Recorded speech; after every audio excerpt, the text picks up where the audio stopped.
Kenya is a very geostrategic location. Working from Kenya, you can access markets in Europe because we have signed the Economic Partnership Agreement with the 27 countries in Europe. You can access the American market. We are members of AGOA. And in many of these markets, you will access these markets duty-free, quota-free, and you have the advantage, working from Kenya, to be able to access those markets for the products that you will work with us to manufacture out of either our special economic zones, export processing zones, and these two gentlemen are here to make sure that they support you to find space and to find the opportunities in our special economic zones.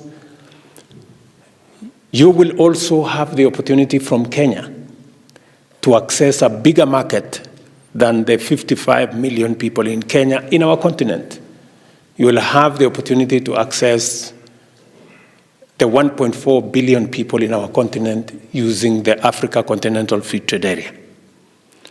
And if you want a slightly smaller market, we have one called the East African Community. And if you want a combined market, you can combine the US, Europe, and Africa into one block. And therefore, the market for your products is limitless, if I can say that. So from Kenya, and I am very clear in my mind, you have the best workforce, you have a good business environment, you have a good service industry, and you have a geostrategic location that can make it possible for your products, for your services to access the largest market with preferential treatment. When I say the Africa Continental Free Trade Area, we have tried as a continent to consolidate the African market. It was very fragmented because of different taxes and tax regimes and different treatment. We have tried to harmonize, and I'm very proud that the Africa Continental Free Trade Area is one signature achievement of the African continent. Many people did not believe it was possible to bring 50 countries into one trading bloc, but we have achieved it. And that is what is on offer for you when you set up camp in Kenya. So just to give you assurance that you will get value for your investment in Kenya. We have very warm people, intelligent, creative, innovative.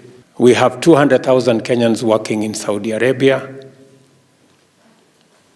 And you have known their culture of hard work, of creativity, and being innovative.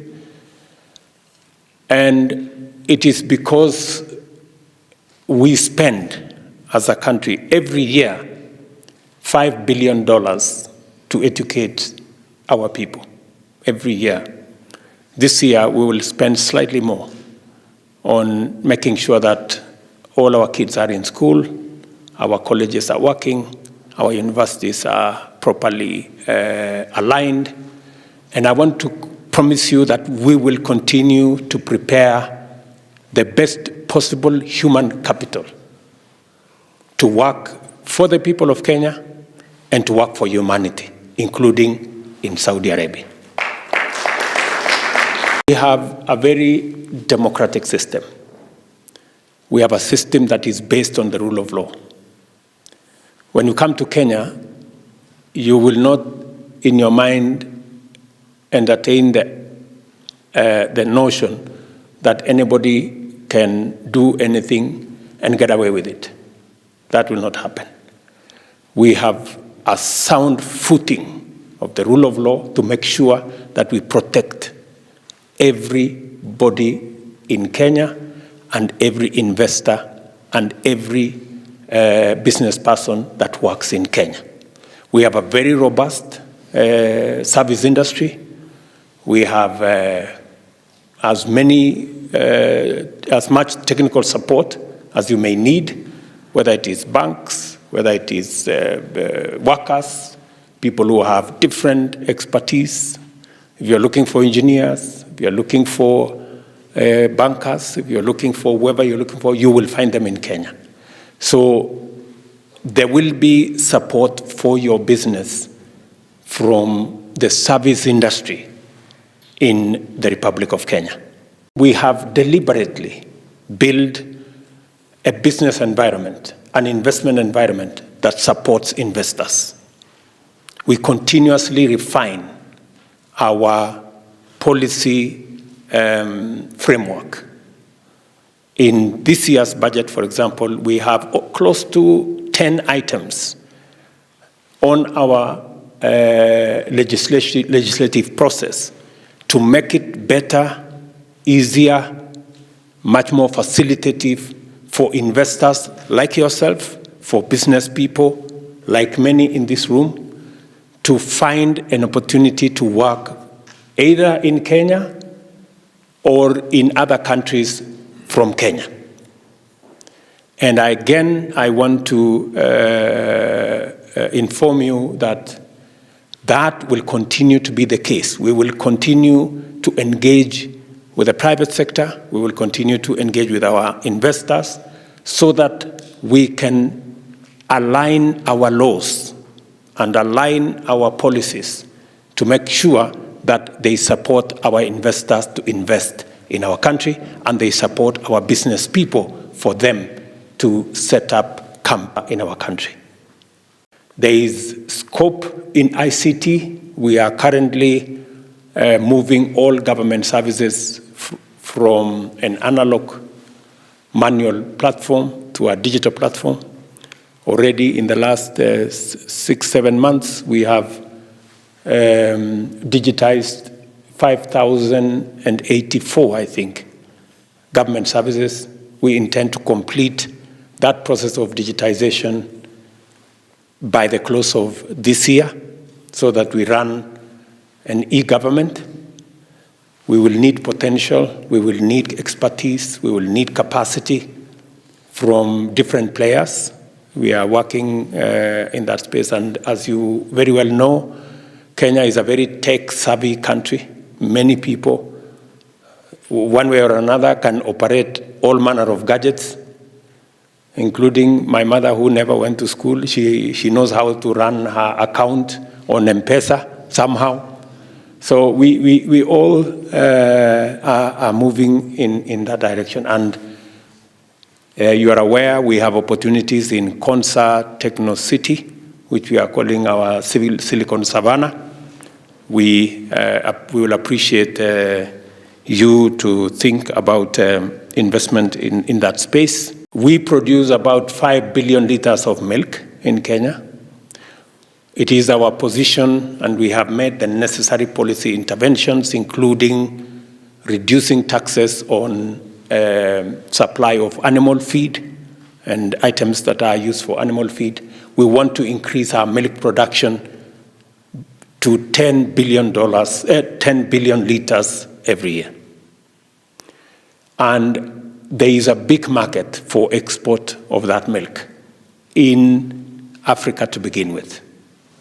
We are ready to invest with some of your companies in making sure that we provide the necessary incentives for us to achieve that. We already, by the way, we have the cows. All we need to do is to provide additional food. That's all. So we are not going to buy cows. We are not going to have new farmers. The farmers are there. We just need to make sure that the production of milk goes from an average of 3-4 liters to 10-15 liters, and we can double or even triple our production. That's an opportunity for you to consider. In the space of leather, we have the third largest herd of livestock in the continent of Africa. And there is an opportunity in the leather industry. It is at the moment very rudimentary, not very well developed, and that means that there is a big opportunity. Just for Kenya, to give you some numbers, just for Kenya, we import on average about between 12 and 15 million pairs of shoes every year. I am willing to change policy so that we can buy locally made shoes if you guys work with our private sector and produce the shoes. There is opportunity for leather products, not just in Kenya, as I told you, in the markets that we have preferential access.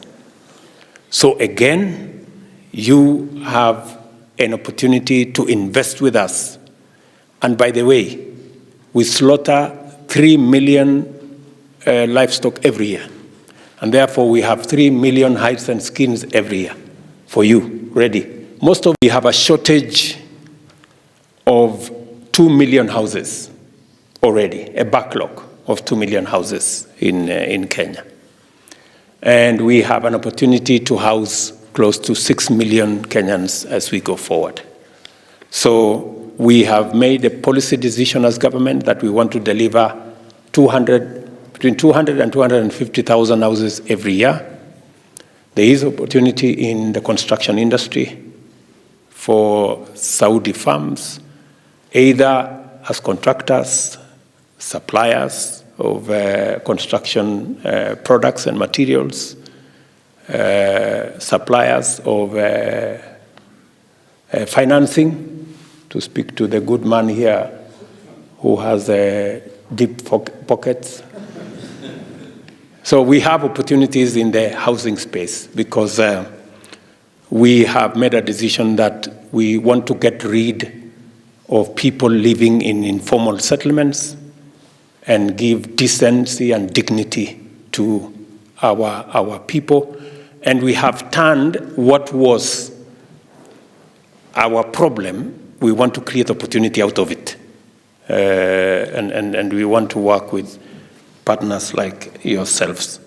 And let me take this opportunity to thank you, Minister, and the Kingdom of Saudi Arabia for the offer that you have made for 1 million Kenyans to work in Saudi Arabia. I have already set up a team in the government of Kenya, working between the Ministry of Labor, the Ministry of Interior, the Ministry of Foreign Affairs, to make sure that the very high quality labor that is available in Kenya, we combine and we connect with the very good opportunities that exist in Saudi Arabia for employment so that we can mutually benefit our two countries. The Minister for Labor is here, and she knows my instructions. Yesterday, I am very happy that you signed an MOU for the first 10,000 jobs, and I will make sure that each and every one of that 10,000 happens, if possible, this year, so that we can then move on to the next level. We have all the expertise you need, from unskilled, skilled, professional, and everything in between. Doctors, and nurses, and engineers, and technicians, and nurses, and everybody. So we are very clear, and our Department of NEA should be able to provide, National Employment Authority should be able to provide the data for the people we have to make that assignment possible.